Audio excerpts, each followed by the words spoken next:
Your commentator is Robert Stevenson.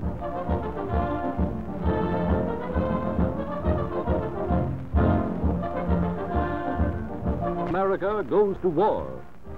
Men of the Army, Navy, and Marines rear battlefronts on 6 continents to save the homes and ideals of free men from Axis domination. In Ireland, United States fighting men who have safely crossed the submarine-infested Atlantic strengthen their ever-increasing ranks. Yanks on the march on Irish sod. The worldwide conflict brings intrepid American airmen to China's heroic fighting front.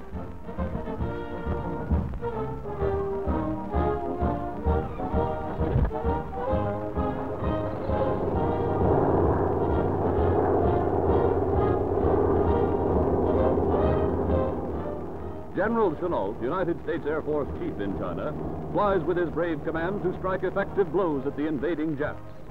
Later, with Colonel Scott, he observes his men in action. 10,000 miles from home, men and supplies pour in through India, the last doorway to China. Cheerful yet determined, welcome strangers in a strange land.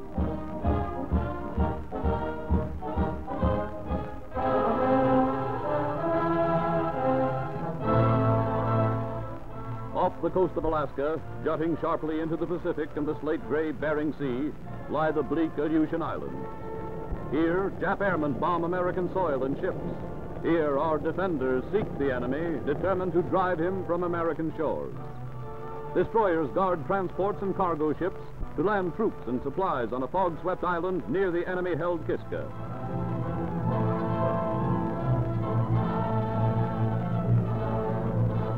Men, stores, and ammunition pour in for the Battle of the Aleutians, a battle that Americans must win.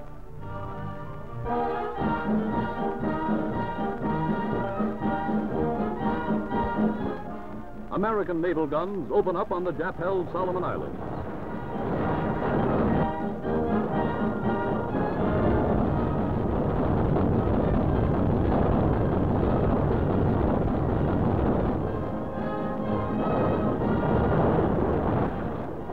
At Guadalcanal, United States Marines in a swift, surprise invasion add new glories to the fighting career of their illustrious corps. The retreating Japs attempt to destroy their newly completed air base. It is quickly captured by the Leathernecks and renamed Henderson Field. The Marines, later reinforced by Army troops, battle fiercely to hold their ground.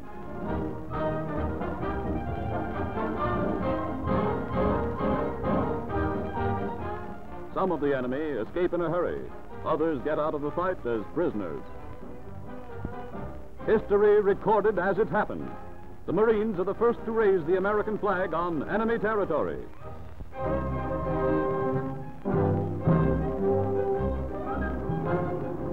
Seeking out and blasting Hitler's U-boats is the rough, tough job of naval aviators and men of the Coast Guard.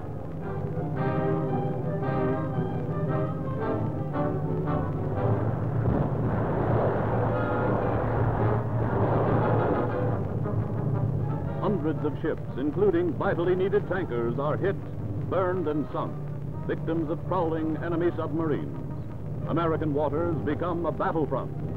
In the Caribbean, more ships run afoul the enemy fire, but greater combat action gets results as convoys steam through to their destinations.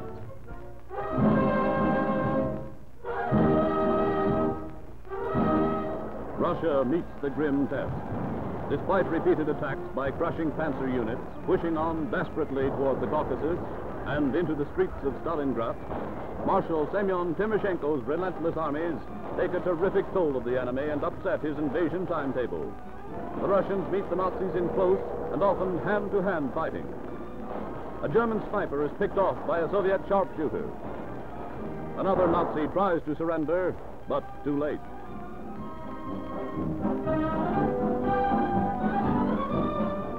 Britain's Prime Minister flies to Moscow. Eyes and ears the world over are focused on a conference of historic importance. Churchill meets Stalin behind the walled fortress of the Kremlin.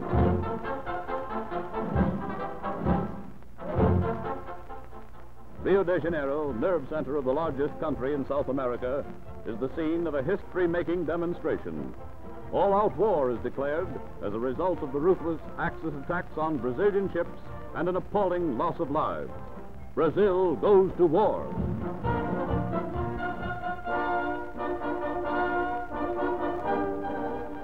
Silk-like mists blanket a lifeless channel as a strong force of fearless Canadians, accompanied by British, American, and Free French, breathlessly await daybreak in the grim job ahead, the job of invading the German-held French coast.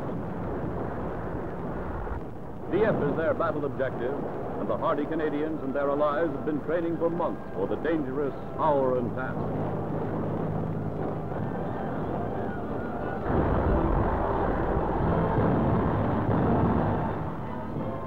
RAF and American bombers soften up inland German positions in a true coordination of land, sea, and air hitting power. Down goes wave after wave of bombs.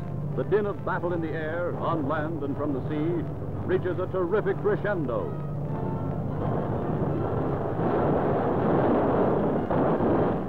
For 9 hours, the Canadians battled fiercely on Nazi-held and fortified soil. They leave the coast of France in flames. Their objective obtained, these battle-scarred heroes disembark for a well-earned rest.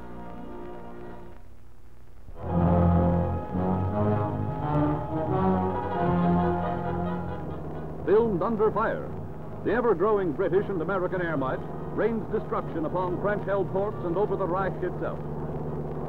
United Nations flyers maintain daylight raids with constantly increasing frequency.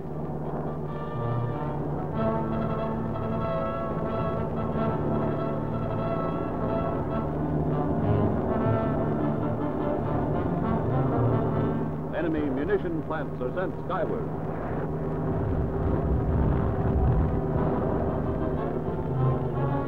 Dock installations and rail centers are hit again and again. Air prelude to the Allied Second Front to come.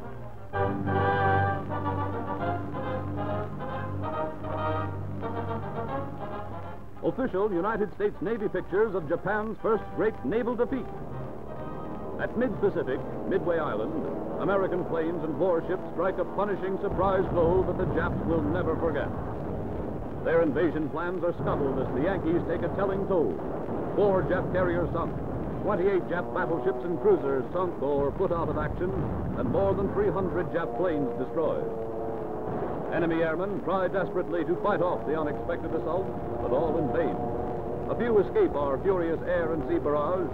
Most of them are destroyed.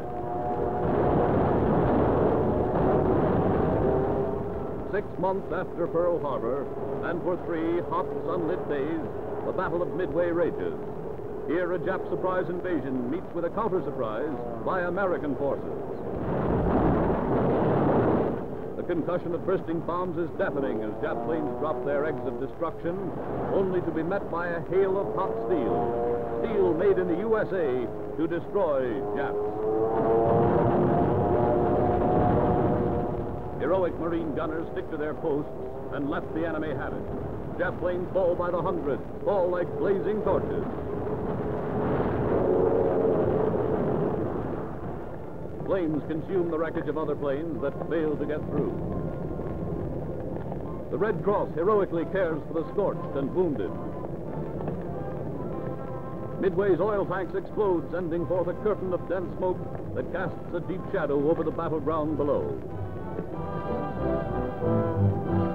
Smoke and burning oil tanks cloud the skies over Midway as reveille sounds on the 3rd day of the struggle.